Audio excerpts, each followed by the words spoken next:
Harry Potter and the Sorcerer's Stone, Chapter 2, The Vanishing Glass. Nearly 10 years had passed since the Dursleys had woken up to find their nephew on the front step, but Privet Drive had hardly changed at all.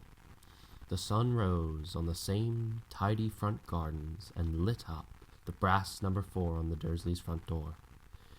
It crept into their living room, which was almost exactly the same as it had been on the night when Mr. Dursley had seen the fateful news report about the owls. Only the photographs on the mantelpiece really showed how much the time had passed. 10 years ago, there had been lots of pictures on what looked like a large pink ball wearing different colored bonnets. But Dudley Dursley was no longer a baby. And now the photograph showed a large blond boy riding his first bicycle on a carousel at the fair, playing a computer game with his father, being hugged and kissed by his mother. The room held no sign at all that another boy lived in the house too.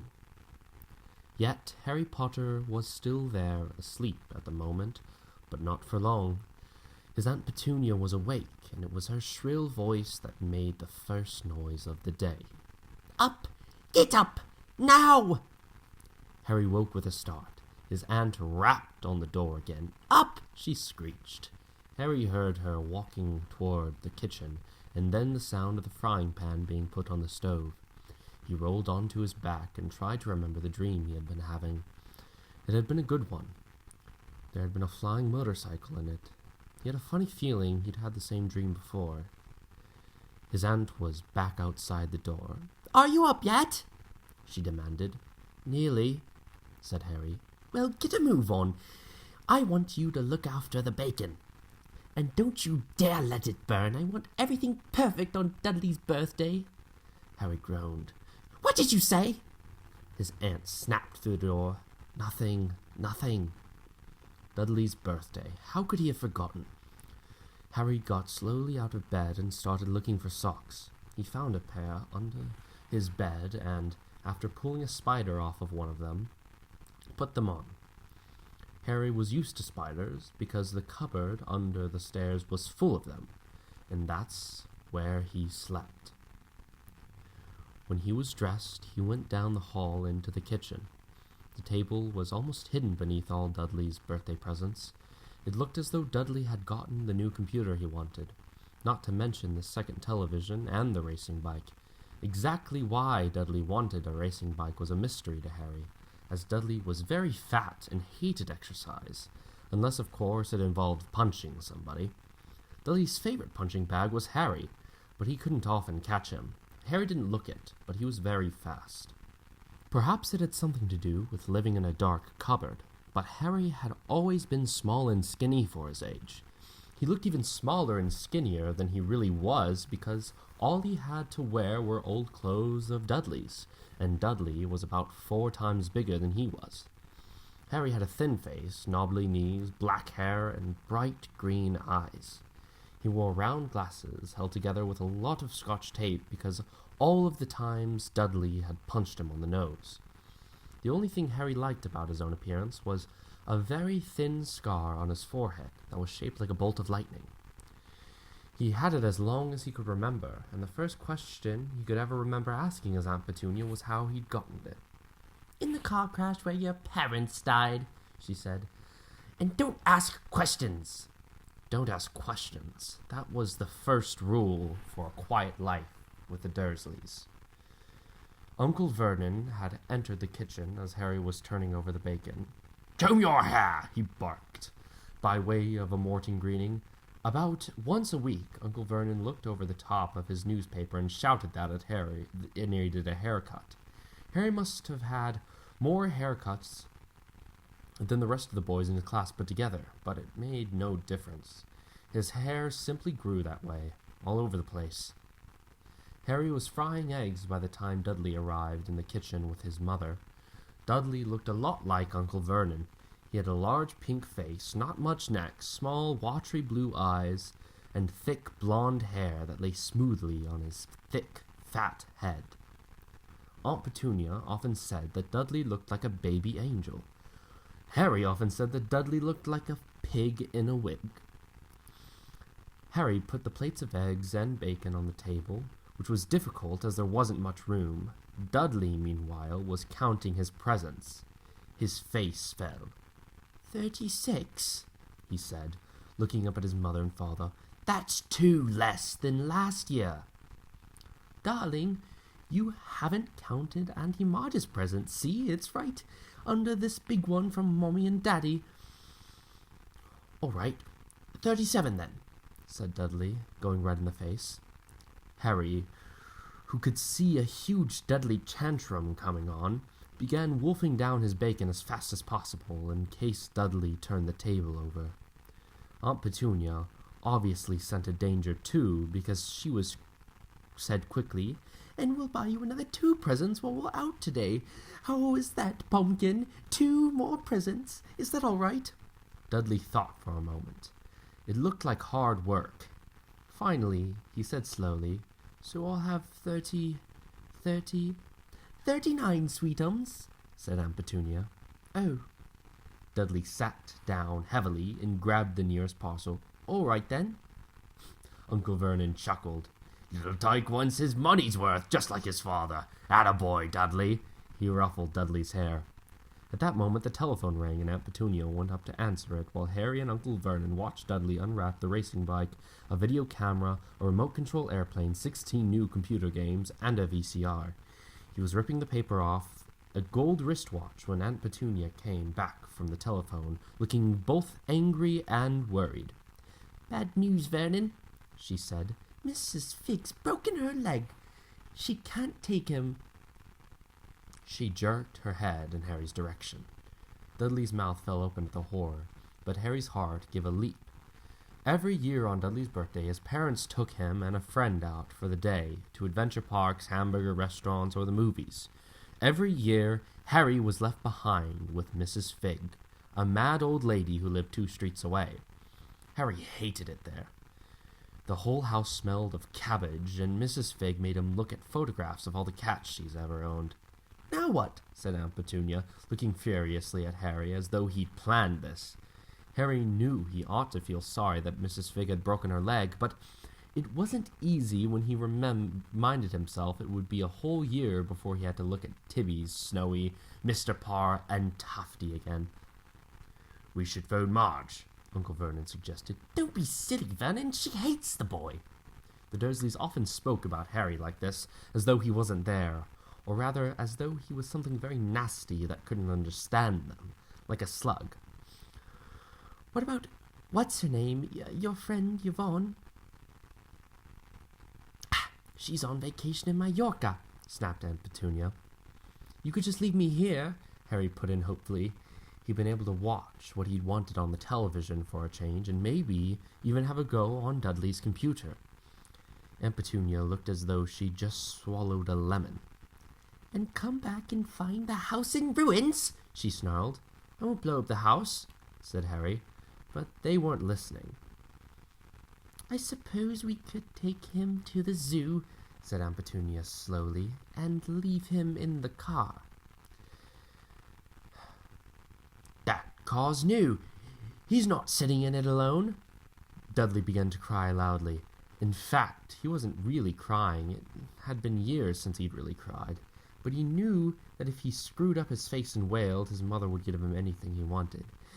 "Dinky Diddy-ums, don't cry. Mummy won't let him spoil your special day," she cried, flinging her arms around him.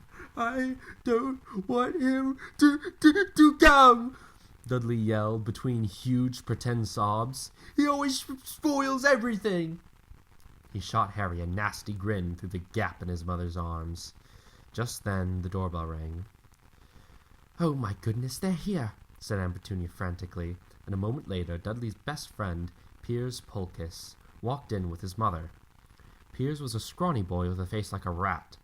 He was usually the one who held people's arms behind their backs while Dudley hit him. Dudley stopped pretending to cry at once. Half an hour later, Harry, who couldn't believe his luck, was sitting in the back of the Dursleys' car with Piers and Dudley, on the way to the zoo for the first time in his life.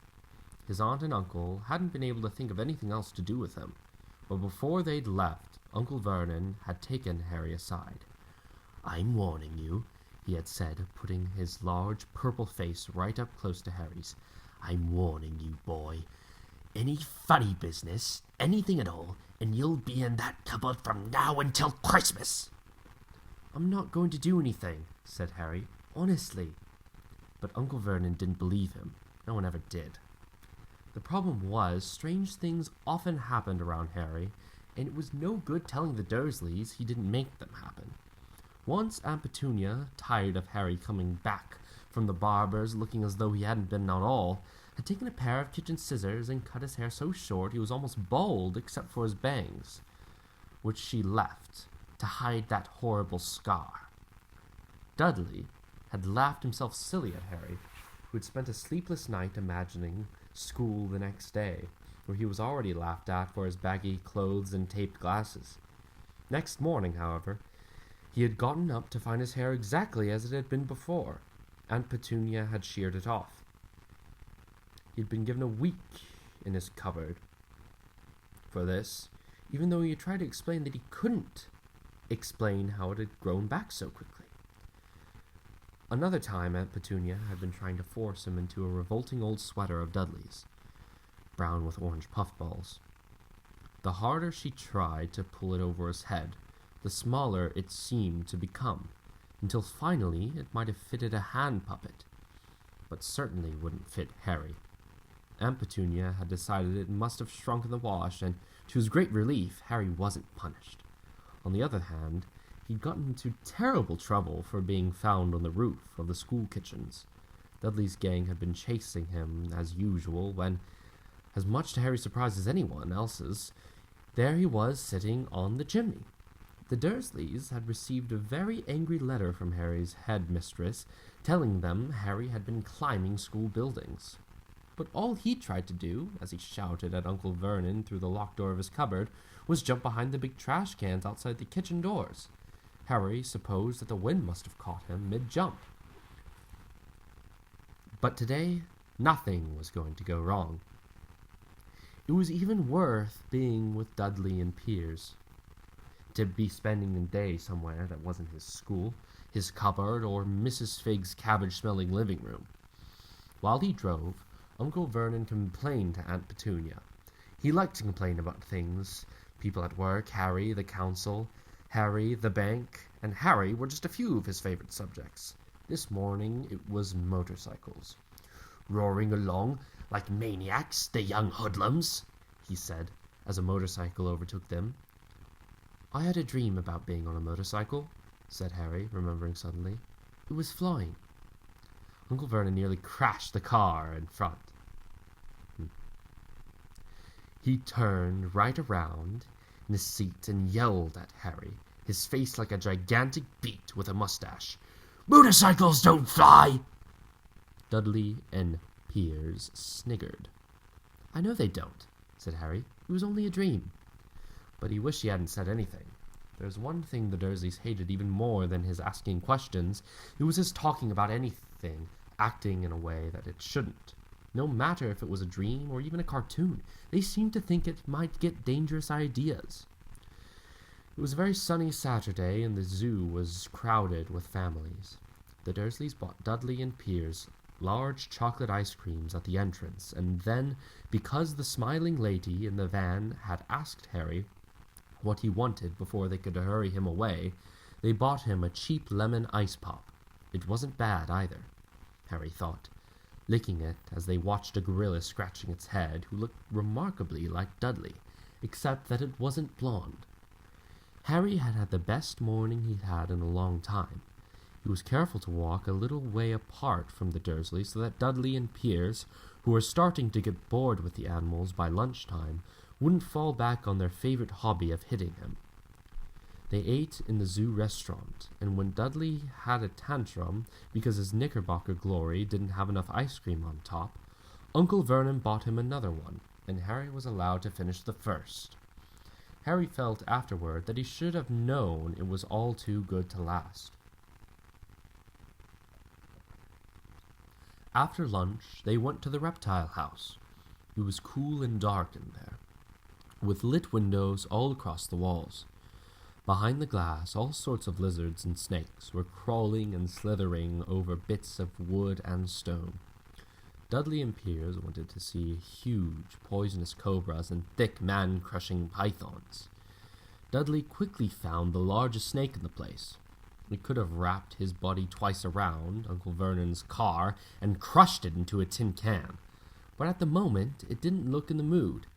In fact, it was fast asleep.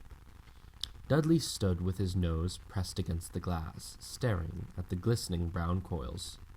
"Make it move," he whined at his father. Uncle Vernon tapped on the glass, but the snake didn't budge. "Do it again," Dudley ordered. Uncle Vernon rapped the glass smartly with his knuckles, but the snake just snoozed on. "This is boring," Dudley moaned. He shuffled away. Harry moved in front of the tank and looked intently at the snake. He wouldn't have been surprised if it had died of boredom itself. No company except stupid people drumming their fingers on the glass trying to disturb it all day long. It was worse than having a cupboard as a bedroom, where the only visitor was Aunt Petunia hammering on the door to wake you up. At least he got to visit the rest of the house. The snake suddenly opened its beady eyes. Slowly, very slowly, it raised its head till its eyes were on level with Harry's. It winked. Harry stared. Then he looked quickly around to see if anyone was watching. They weren't. He looked back at the snake and winked too. The snake jerked its head toward Uncle Vernon and Dudley, then raised its eyes to the ceiling. It gave Harry a look that said quite plainly, "I get that all the time." "I know," Harry murmured through the glass, though he wasn't sure the snake could hear him. It must be really annoying. The snake nodded vigorously. "Where are you from, anyway?" Harry asked. The snake jabbed its tail at the little sign next to the glass. Harry peered at it. "Boa constrictor, Brazil." "Was it nice there?" The boa constrictor jabbed its tail at the sign, and Harry read on. "This specimen was bred in the zoo." "Oh, I see. So you've never been to Brazil?" As the snake shook its head, a deafening shout behind Harry made both of them jump. "Dudley! Mr. Dursley! Come and look with the snake! You'll believe what it's doing!" Dudley came waddling toward them as fast as he could. "Out of the way, you!" he said, punching Harry in the ribs. Caught by surprise, Harry fell hard on the concrete floor. What came next happened so fast no one saw how it happened. 1 second, Piers and Dudley were leaning right up close to the glass. The next, they had leapt back with howls of horror.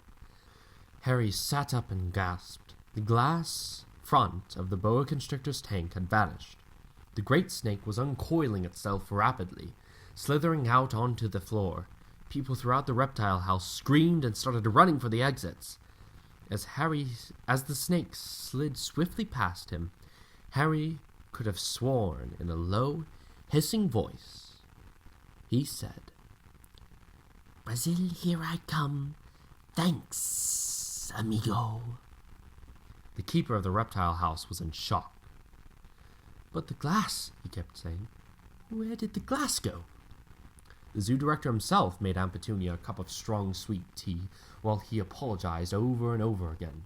Pierce and Dudley could only gibber. As far as Harry could see, the snake hadn't done anything except snap playfully at their heels as it passed. But by the time they were all back in Uncle Vernon's car, Dudley was telling them how he'd nearly bitten off his legs, while Piers was swearing it had tried to squeeze him to death. But worst of all, for Harry at least, was Piers calming down enough to say, "Harry was talking to it, weren't you, Harry?" Uncle Vernon waited until Piers was safely out of the house before starting at Harry. He was so angry he could hardly speak. He managed to say, "Go! Cupboard, steak, no meals!" before he collapsed into a chair. Aunt Petunia had to run and get him a large brandy. Harry lay in his dark cupboard much later, wishing he had a watch. He didn't know what time it was, and he couldn't be sure that the Dursleys were asleep yet. Until they were, he couldn't risk sneaking to the kitchen for some food. He'd lived with the Dursleys almost 10 years. 10 miserable years, as long as he could remember. Ever since he'd been a baby, and his parents had died in that car crash. He couldn't remember being in a car when his parents died. Sometimes, when he strained his memory during long hours in his cupboard, he came up with a strange vision, a blinding flash of green light and a burning pain on his forehead. This, he supposed, was the crash, though he couldn't imagine where all the green light came from. He couldn't remember his parents at all. His aunt and aunt never spoke of them, and of course he was forbidden to ask questions. There were no photographs of them in the house. When he had been younger, Harry had dreamed and dreamed of some unknown relation coming to take him away, but it had never happened. The Dursleys were his only family. Yet sometimes he thought, or maybe hoped, that strangers in the street seemed to know him. Very strange strangers they were, too. A tiny man in a violet top hat that bowed to him once while out shopping with Aunt Petunia and Dudley. After asking Harry furiously if he knew the man, and Petunia had rushed them out of the shop without buying anything. A wild old woman, dressed in all green, had waved merrily at him once on a bus. A bald man in a very long purple coat had actually shaken his hand in the street the other day, and then walked away without a word. The weirdest thing about all these people was the way they seemed to vanish the second Harry tried to get a closer look. At school, Harry had no one. Everybody knew that Dudley's gang hated that odd Harry Potter in his baggy old clothes and broken glasses, and nobody liked to disagree with Dudley's gang. End of Chapter 2.